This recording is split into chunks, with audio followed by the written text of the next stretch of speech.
When NBA players have great seasons, especially during the last year on their contract, they get rewarded with a much more lucrative one. NBA franchises do this as a way to keep the well-performing players and also incentivize them to be better, but sometimes these situations backfire and prove to be counterproductive. When you know you're getting paid millions regardless of how you perform, it's hard to keep that same energy going into the gym. Not many players have the profound love for the game, so when they secure the bag, it's game over for them. However, it's not like the players are the only ones to blame for bad contracts. The scouting departments of NBA franchises are to be blamed as well, since there were many situations where they couldn't tell a one-hit wonder from a future prospect. Today, we're talking about players who couldn't meet the expectations that came with signing big contracts and quickly declined after securing big money. Hello basketball fans and welcome to Hoop Vision. Before we dive in, make sure to hit that subscribe button if you haven't already. It takes only a second, costs nothing, and it'll give you access to more basketball stories. Number 1. Chandler Parsons. The 2011 NBA draft featured some really great names like Kyrie Irving, Klay Thompson, Kawhi Leonard, and Jimmy Butler. It was also the year Chandler Parsons' NBA story began, and if you were to ask people back then, no one could have predicted the sad ending of his playing career. The Rockets took Parsons in the second round and used him straight away due to being a really good combo of size and shooting. The guy was 6 foot 9 inches tall, could shoot lights out on any given day, and no, his awkward release wasn't an obstacle for them. In his third year, he was averaging almost 17 points per game and was talked about as one of the best small forwards in the league.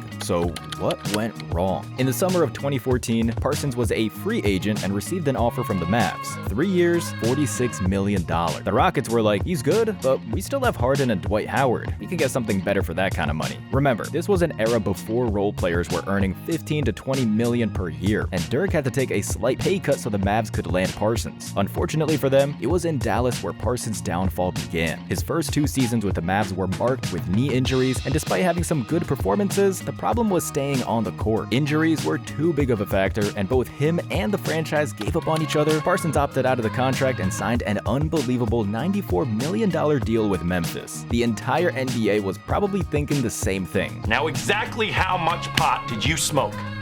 Of course, the Grizzlies were hoping Parsons would come back from his injuries and move them close to being contenders, but as we all know, the exact opposite happened. He played barely over 82 games during his 3 years in Memphis and has been out of the league since 2020. Number 2. Gilbert Arenas. If you're one of the younger NBA fans, you may know Arenas just from his podcast where he gives some of the craziest takes around the league. Without going deep into his podcasting skills, everyone must give it to him for being a beast of a player once upon a time. Arenas was drafted by the Warriors in 2001 and spent only 2 years there before signing with the Wizards, where he really became the NBA star. Agent Zero made Washington the home of some of the craziest NBA games of that era, and helped them reach the playoffs almost every year of his presence. He was an insane scorer that quickly became the face of the franchise, but everything went south after injuries started happening, and the gun incident was the final nail in the coffin. In 2008, the Wizards signed Arenas to a $111 million deal over 6 years, which was insane given the fact he played only 7 games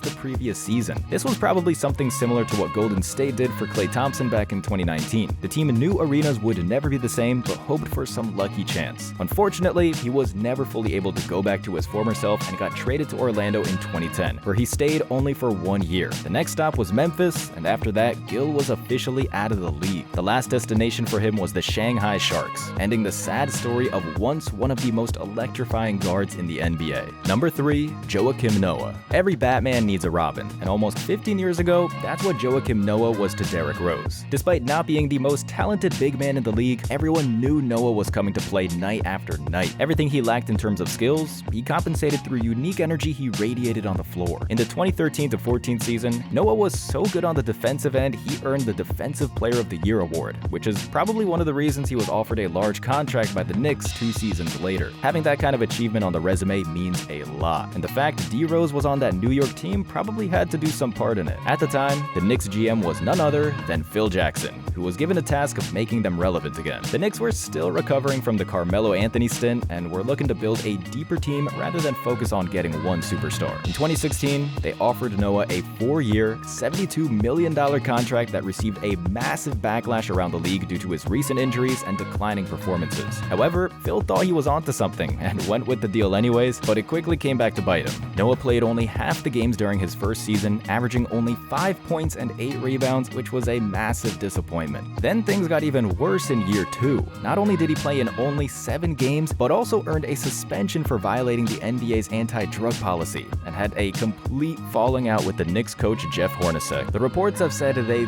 literally had to be pulled away from each other as there was so much bad blood between the two. When you have a situation like that in your organization, it's obvious someone has to be cut in order for the team to move forward. That someone was Noah, bouncing around the league for a couple more seasons before ending his playing career in 2020. Number 4, Luol Deng and Timofey Mozgov. In 2016, Kobe Bryant had his last game for the Lakers, and for the first time in 20 years, they had to start building their roster from scratch. Naturally, they had tons of cap space and open roster spots, but there was an unexpected problem. Nobody wanted to play for them. They were chasing free agents left and right, but ultimately landed Luol Deng and Timofey Mozgov, both of whom were coming off of solid seasons with the Cavs and the Heat. Deng got $72 million over 4 years, while Mozgov was signed on a $64 million over the same period. Now that you go back in time, it's more than obvious how crazy these contracts were. But at that moment, they seemed like solid players who could be enough for the Lakers to get through the transition period. Deng actually had a very good role with the Bulls prior to joining Miami, but Mozgov's contract was one of the most criticized that summer. Some even went to say he was the worst signing that offseason, and in retrospect, they were probably right. What also didn't seem explainable about these deals was that they were directly conflicting with the Lakers' idea of building around their young core of D'Lo, Randall, and Brandon Ingram. LeVar Ball was also very loud about wanting his son to get drafted by the Lakers, so what in the world were they thinking by giving all that money to these two? On the positive note, they were able to agree with the players for the contract payments to be extended into the future, so technically, Deng received his last Lakers paycheck in 2022, despite being out of the league since 2019. The money was put to good use, as he's one of the main financial sponsors for South Sudan's national team, helping promote basketball not just in his country, but the entire African continent. Deng was never a flashy guy outside of the court. He had saved more than enough money to live a comfortable lifestyle, and as we see, the Lakers aren't doing bad as well. Despite these contracts being one of the worst in the league at the time, no one got hurt in the long run, except some GM's egos. At the end of the day, the NBA is a business, and whenever there's money involved, mistakes are going to be made here and there. Speaking of money, the salary issue has been ongoing in the WNBA for more than a decade, so make sure to check out the video we've made around that topic as well. And that's it for today, Hoop Fam. We hope you've enjoyed this video. Let us know in the comments below which NBA contract was the worst in your opinion. Thank you for watching and growing this channel. Make sure you don't miss out on more NBA stories by hitting that subscribe button. See you in the next one.